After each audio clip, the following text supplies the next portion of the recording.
Okay, we have to take an interesting integral from the UNSW integration be 2024. This was finals problem 1. We had the integral from 253 to 2024, x minus 253 times the floor of x over 253 dx. Okay, now to get started with this, of course, what I want to deal with is just this floor function first. And the reason I do this is we can't really do anything to integrate this with it in this form. But what we can do is if we can find out where's this stuff inside going to be an integer. Because if we find out where this here is an integer, then we can break up this integral, we can break up our bounds on whatever x value is going to make it work. But then notice when we do that, if this here is just some number value, well then this becomes an easy integral. This becomes x minus a number. So then to get started with this, it's actually not going to be very hard to figure out when this is going to be an integral because we know our bounds go from 253 to 2024. Clearly 253 is going to work because when x is 253, this becomes just 1. The floor doesn't change it, it's just 1. Then another good point would be doubling this. 506 is just 2 times 253. So when we have 506 here, this is just going to be 2. 759 works. That's 3 times 353. So this just becomes 3. And so I can just use these values to break this up into a number of smaller integrals. Okay, so now I have this broken up where our bounds, where everything is a multiple of 253, like we said originally. So everything here is a multiple of 253. Sorry, I totally forgot a dx right here, my bad. And then just notice in our original expression where we had the floor has become reduced to just a number in each case.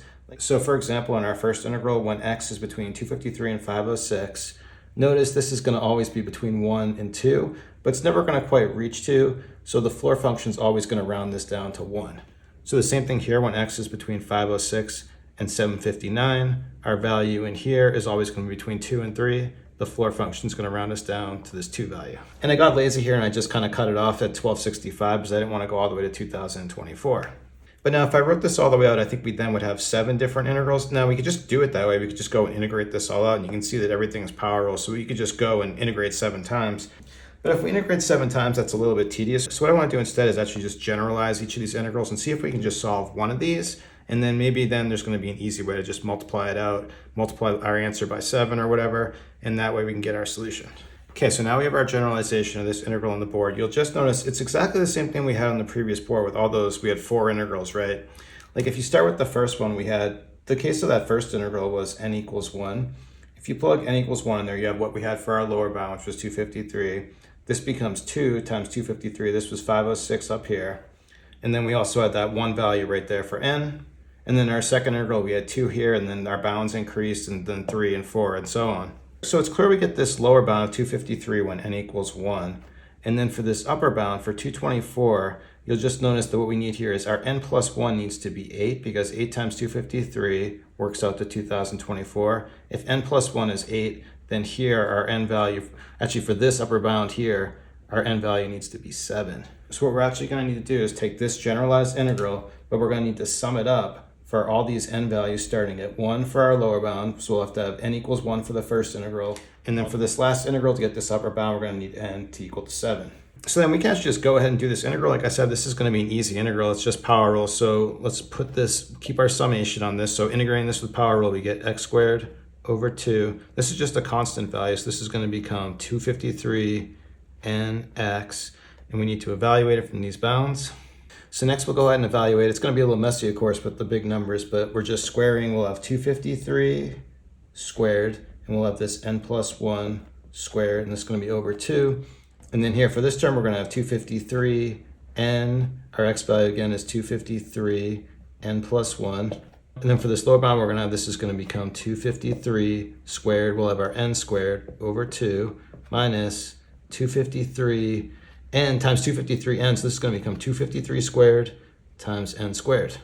But now I can clean this up a little bit. We have 253 times 253, so we'll write that as 253 squared right here. And then let's multiply together n times n plus 1. That's going to give me n squared plus n. But next, just notice that we've got 253 squared in common in every term. So what I'm going to do is factor that out. We'll bring down our summation thing like this. So we'll factor out the 253 squared here. And then I also want to get a common denominator. I want to get everything over 2. So I'll multiply by 2 here, multiply by 2 here. So then we'll have everything, trying to get some simplification. So like everything over the 2. So this is going to give me, I'm going to multiply out n plus 1 squared. So this is going to give me n squared plus 2n plus 1. And then here I'm going to distribute in the minus 2. So we're going to have minus 2n squared minus 2n. Then over here, this is going to be minus n squared because we already factored out the 253 squared. So we have minus n squared. And then minus times minus here gives me plus 2n squared. But then I can cancel 2n with 2n, 2n squared with 2n squared, n squared with n squared, and we're just left with this 1 right here. So this whole thing right here, this all boils down to 1/2. So really what we have, this whole thing, let's just put it like this, 253 squared over 2. But we still have to add this up 7 times. So we really just have 7 copies multiplied by 7. And so for the final solution of this, we get 7 times 253 squared all over 2. Okay, there you have it. Interesting integral from UNSW 2024.